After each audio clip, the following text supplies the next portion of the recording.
আমি এই দলের স্থায়ী কমিটির মেম্বার। আচ্ছা ঠিক আছে, আমি আসলে গ্রেফতার হয়েছি। মিছিল করো না, মিছিল করো। আপনি চুপ করেন। আরে ভাই 300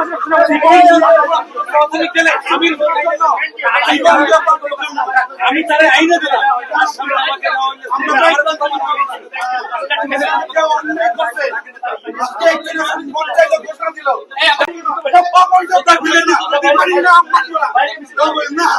এই কার্যালয় আমাদের রক্তের পক্ষে, এই কার্যালয় কি আপনাদের? আমাদের এই সাংবাদিক ভাইরা একটা এটা কি আপনাদের? এই তো আমরা বানাইছি, রক্ত দিয়েছি, আর পৈতৃক সম্পত্তি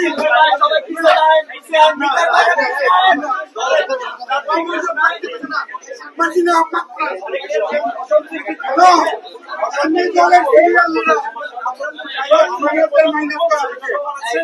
এখানে বৈষম্য করা হয়েছে। একজনকে দিতে হবে। তো আমি আপনাদেরকে বলবো এখন এটা বিএনপির মধ্যে আবার আওয়ামী লীগের মধ্যে চলেও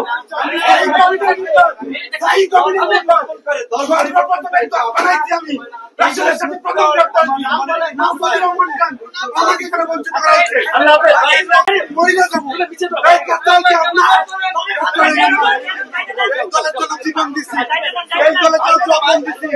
ঢাকা বিশ্ববিদ্যালয় বাইরে দেন, আমরা বাধ্য দেবো।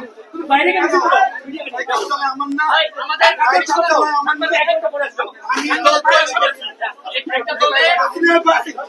এরা দুর্নীতি বৈষম্য করে আশঙ্কা বৃদ্ধি করলো।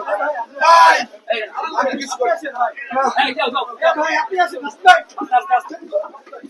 আমি স্থায়ী কমিটির মেম্বার, কেন আমার সাথে কেন একজন এই পার্টির সর্বপ্রথম গ্রেপ্তার আমি, আমার সাথে কেন আমার না আর নেতাদের সাথে বৈষম্য করা হয়েছে, অবৈধ প্রার্থী ঘোষণা মানি না, মানবো না। আমার যে সিনিয়র নেতা কে পার্টিতে না, এটা অন্যায় করা হয়েছে। কোন প্রার্থীর কার্যকর্তা করা হয়েছে না, নাইলে মনে হবে না। আপনারা বৈষম্যের কথা বলে আপনারা বৈষম্য করেন। সর্বপ্রথম গ্রেপ্তার 18 সালে এই ভিডিও মানুষ ছিল না, মানুষ জানে না। আপনারা পরিকল্পিত ভাবে না,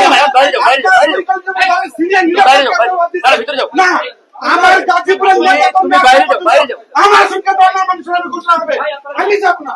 আমার নেতা কর্মী গাজীপুর থেকে আসতেছে, আপনারা অবৈধভাবে এই সংগঠনের স্থায়ী কমিটির মেম্বার সর্বপ্রথম গ্রেফতার মাহফুজুর রহমান খান রাশিদ খানের সাথে আজকে আমার আছেন অন্য মানুষের না, আমার পূর্ব পর্যন্ত আমি লড়বো না, অবৈধ প্রার্থীদের মানবো না, কেউ মানবে না। আপনার বৈঠক বলে আমার সাথে বৈঠক করতেন না, না, না। আমাকে চিনে না, আমাকে চিনে না মিডিয়া। ওনার সাথে আন্দোলন, আমি ঢাকা বিশ্ববিদ্যালয় আমি ভিতরে যাবো কেন? আপনারা আমারও নেবারিবা বৈষম্যের কথা বলে আপনারা বৈষম্য করতেছেন। অবৈধ প্রাপ্তি করে মনে হবে না। নো, আমার আমার লোকাল তারপর আমি সর্ব না। করতেন কেন করতেন? আমি 6 বছর আপনার সঙ্গে কেন আমি যাব না কেন?